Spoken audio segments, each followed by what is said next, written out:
So, today we're discussing how words can impact your life and can really make or break your life. That's what we're talking about today. Hi, I'm Fien. Welcome to the Boox And More self-help channel, where I'll be sharing stories that make me think and that hopefully will move you as well. And today we are reading from a book that's called The 4 Agreements by Don MiguelRuiz. It's a very small, very short, easy to read book, and it talks about the 4 agreements, the 4 codes of conduct that you should or that we can live our lives by to have a life full of freedom, happiness and love. Sounds good to me, so let's dive in. And we're gonna start with the first rule or the first agreement of the book, which is be impeccable with your words. And to explain that rule, I will start with a very short story. There was a woman who was intelligent and had a very good heart. She had a daughter whom she adored and loved very much. One night she came home from a very bad day at work, tired, full of emotional tension, and with a terrible headache. She wanted peace and quiet, but her daughter was singing and jumping happily. The daughter was unaware of how her mother was feeling. She was in her own world, in her own dream. She felt so wonderful and she was jumping and singing louder and louder, expressing her joy and her love. She was singing so loud that it made her mother's headache even worse, and at a certain moment the mother lost control. Angrily, she looked at her beautiful little girl and said, "Shut up, you have an ugly voice, can you just shut up?" The truth is that the mother's tolerance for any noise was non-existent. It was not that the little girl's voice was ugly, but the daughter believed what her mother said, and in that moment she made an agreement with herself. After that, she no longer sang because she believed her voice was ugly and would bother anyone who heard it. She became shy at school, and if she was asked to sing, she refused. Even speaking to others became difficult for her. Everything changed in the little girl because of this new agreement. She believed she must repress her emotions in order to be accepted and loved.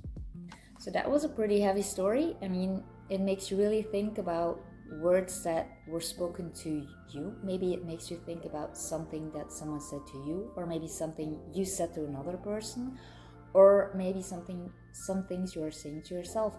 So this story really shows in a very painful way what the impact of words can be on the lives of others and of yourself, of course.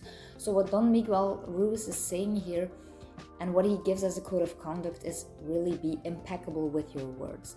And what he means by that is really speak with integrity, speak your truth, say only things you mean, and use your words for good, for moving others and yourself in a good direction. I definitely have some work to do here, because not only with talking to myself, also with regards to gossiping. It's so easy to get carried away in that kind of conversations, and my rule or my goal right now is to really become more aware of it, identify it and try to stop it. And what I also do, maybe it's a bit of a compensation, but it's a very good example of this rule, is give more compliments to myself, but also to other people.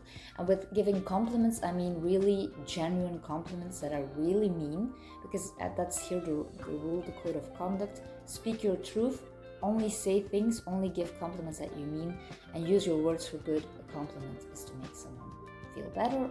So that's actually what a compliment is. I think it's a good example to do more in the future. So agreement number 1, code of conduct, rule to live by, be impeccable with your words. That's a very good rule to have a peaceful, happy life. Yet there are 3 other agreements in the book, so if you're curious, then I'd like to share them with you in a very short recap. So agreement number 2 is don't take anything personal. What others say or do has nothing to do with you. It has everything to do with them, how they feel, what their reality is. So focus on yourself, don't take things personal, and you will be free and happy. That's true. Agreement number 3 is don't make assumptions. Dare to ask questions, because that will avoid a lot of misunderstandings. Good one as well. And then the last one, agreement number 4, always do your best. And your best can really look different in different moments in your life, but just try to do the best possible at that moment in time with what you have available at that moment in time. So that way You don't feel bad afterwards. You can't blame yourself afterwards that you didn't try hard enough. No regrets and no blaming yourself. So, good rule to live by. You can only do your very best. That's the only thing you can do, and anything else is out of your control. So then it makes it more easier to let go of some stuff that you cannot really control. I think these are pretty solid rules to live by, and I'm pretty sure they will guarantee you a good, happy, truthful, peaceful life. So I'm very curious to understand which of these 4 agreements is your favorite. Are you already using them in your life to live by? Is there a certain agreement that you still have some work to do? Feel free to add it in the comments. And if you enjoyed this video, then I trust you give this a thumbs up, you like it. Maybe subscribe if you want to hear more stories in the future. So that was it, and I hope to see you next week. Bye!